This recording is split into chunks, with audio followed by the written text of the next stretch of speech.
Você vai ouvir agora o Lições Diárias da Bíblia, apresentado pelo Pastor Alberto.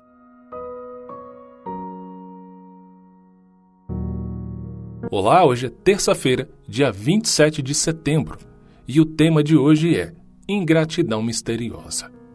Iremos estudar hoje sobre a queda de Lúcifer, o momento em que ele escolheu deixar toda a perfeição que Deus o deu, escolheu deixar sua posição no céu e se tornar, conforme a Bíblia diz, o grande inimigo de Deus e de nós, seus filhos. O texto bíblico, que é a base do estudo de hoje, está no livro de Ezequiel, no capítulo 28, nos versos 14 e 15. Aqui, através do profeta Ezequiel, a Bíblia nos diz o seguinte: Tu eras querubim da guarda ungido, e te estabeleci. Permanecias no monte santo de Deus, no brilho das pedras andavas. Perfeito eras nos teus caminhos, desde o dia em que foste criado, até que se achou iniquidade em ti.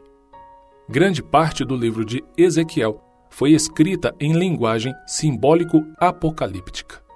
Em muitos casos, entidades específicas, pessoas, animais ou objetos, e também eventos locais, são usados para representar e descrever realidades cósmicas ou históricas mais abrangentes.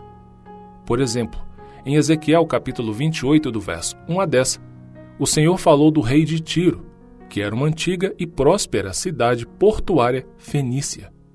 Tiro era um governante rico e orgulhoso, que era apenas um homem, mas ele afirmava ser um deus, com D minúsculo, e que se assentava sobre a cadeira de um deus. No mesmo capítulo 28 de Ezequiel, só que a partir do verso 12 ao 19, essa realidade histórica de Tiro se tornou uma analogia para descrever a queda de Lúcifer nas cortes celestiais.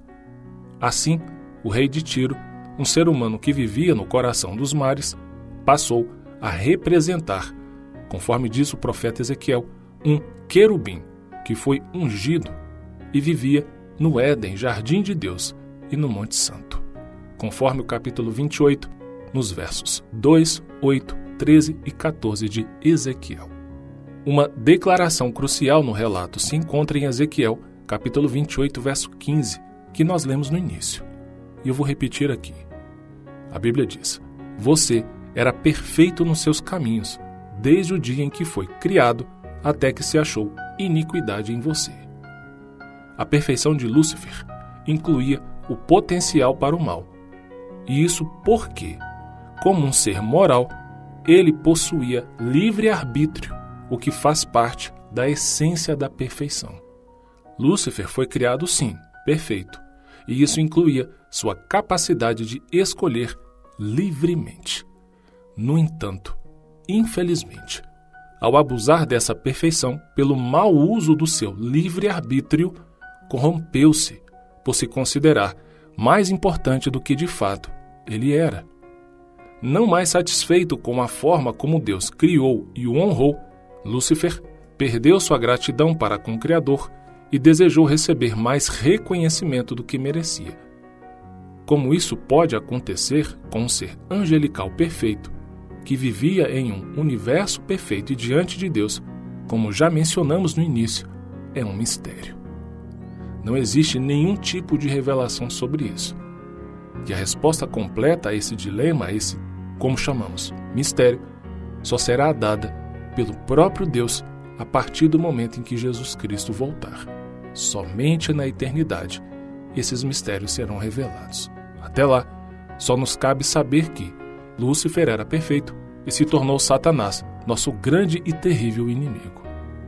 E eu termino o estudo de hoje deixando aqui a citação do livro A Verdade sobre os Anjos, na página 30. Preste atenção nessa citação. O pecado é algo misterioso e inexplicável. Não havia razão para sua existência.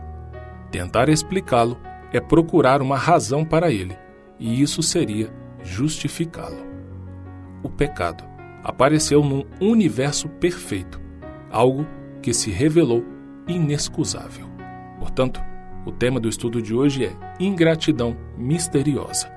Que ingratidão foi essa? A de Lúcifer, que não se contentou com todas as honras que ele possuía, de ser o mais exaltado anjo do céu, e quis se tornar um Deus, que assim como Tiro, com D minúsculo. E a própria palavra de Deus, a Bíblia, diz que Deus só existe um, que é o Pai, o Filho e o Espírito Santo. Que você tome a decisão, a sábia decisão de escolher ser fiel a Deus. Tá bom? E eu termino essa lição deixando contigo o texto da leitura bíblica de hoje, que é o livro de Sofonias. Um grande abraço.